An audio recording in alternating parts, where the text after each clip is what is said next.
Assalamualaikum warahmatullahi wabarakatuh. Kali ini Islam bersejarah ingin membagikan sedikit peradaban masyarakat Romawi kuno. Hanya sedikit masyarakat kuno yang memiliki pengaruh besar di dunia modern, seperti masyarakat pada masa Romawi kuno. Jejak budaya, agama, dan hukum mereka masih dapat dirasakan sedikit di masyarakat saat ini. Namun ini tidak berarti bahwa semua yang dilakukan orang Romawi masuk akal. Berikut adalah 4 fakta aneh yang mengejutkan tentang kehidupan orang-orang Romawi kuno dan untungnya hal-hal itu tidak lagi terjadi atau berlaku di zaman modern saat ini. Sebelum membahas lebih jauh, jangan lupa untuk mensupport channel ini terlebih dahulu, karena dukungan dari teman-teman semua sangat berarti bagi kami. Berikut adalah 4 fakta aneh yang mengejutkan tentang kehidupan orang-orang Romawi kuno dan untungnya hal-hal itu tidak lagi terjadi atau berlaku di zaman modern saat ini. 1. Ayah bisa menjual putranya untuk jadi budak. Bukan rahasia lagi bahwa orang-orang Romawi banyak menggunakan perbudakan. Budak di Roma tidak memiliki hak dan hidup sengsara. Sebagian besar, warga negara Romawi bebas dari bahaya perbudakan, kecuali mereka melanggar hukum. Namun ada satu pengecualian yang cukup aneh. Para ayah Romawi dapat menjual, atau lebih tepatnya menyewakan, anak laki-laki mereka sebagai budak, tetapi itu hanya sementara. Sebagaimana dikutip dari Ancient Origins, ayah dan calon pembeli akan mencapai kesepakatan mengenai harga dan durasi perbudakan putranya. Ketika waktunya habis, pembeli diharapkan membawa putranya kembali dalam kondisi yang kira-kira sama dengan saat dia menerimanya. Seperti kebanyakan hal dalam masyarakat Romawi, sang ayah hanya bisa melakukan ini secukupnya.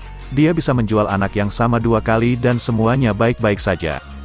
Namun demikian, jika dia menjual putranya untuk ketiga kalinya, dia dianggap sebagai ayah yang tidak layak. Setiap anak laki-laki yang dijual oleh ayahnya 3 kali dibebaskan secara hukum dari orang tuanya yang serakah, tetapi hanya setelah dia menyelesaikan tugas ketiganya sebagai budak.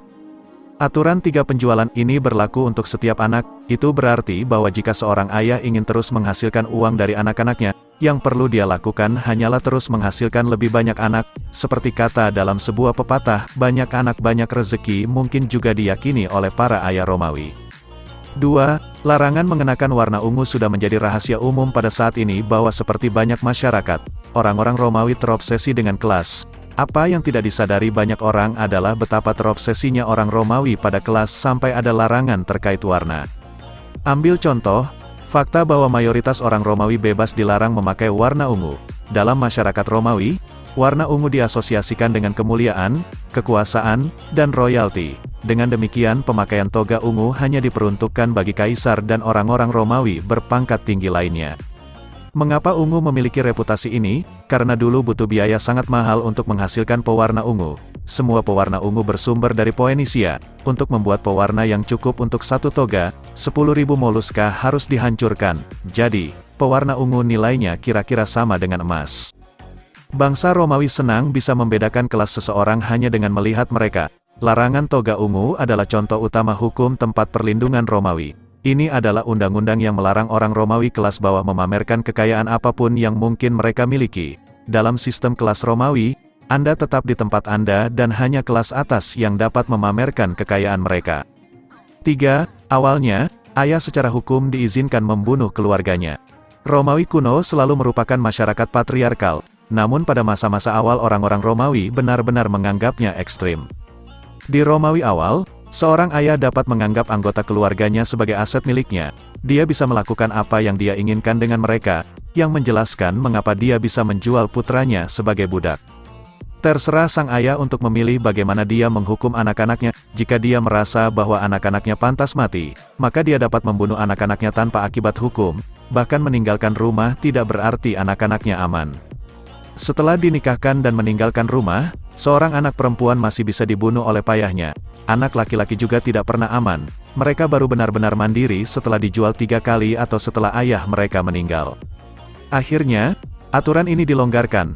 Pada abad pertama sebelum Masehi, sebagian besar hak seorang pria untuk membunuh keluarganya telah dihapuskan. Namun, jika seorang anak laki-laki dihukum karena kejahatan, karena itu menodai nama keluarganya, seorang ayah masih diperbolehkan untuk membunuhnya. 4. Hukuman tertinggi Romawi. Bangsa Romawi memiliki banyak cara inventif untuk membunuh penjahat dan tahanan. Mereka bisa dipenggal, dilempar dari ketinggian, atau dipaksa ikut serta dalam permainan dan tontonan gladiator. Bentuk eksekusi terburuk disimpan bagi mereka yang melakukan kejahatan pamungkas. yakni pembunuhan terhadap ayahnya. Siapapun yang dinyatakan bersalah atas pembunuhan terhadap ayah mereka pertama-tama ditutup matanya karena fakta bahwa mereka dianggap tidak lagi layak berada dalam terang. Mereka kemudian digiring keluar kota dan langsung ke perairan besar terdekat.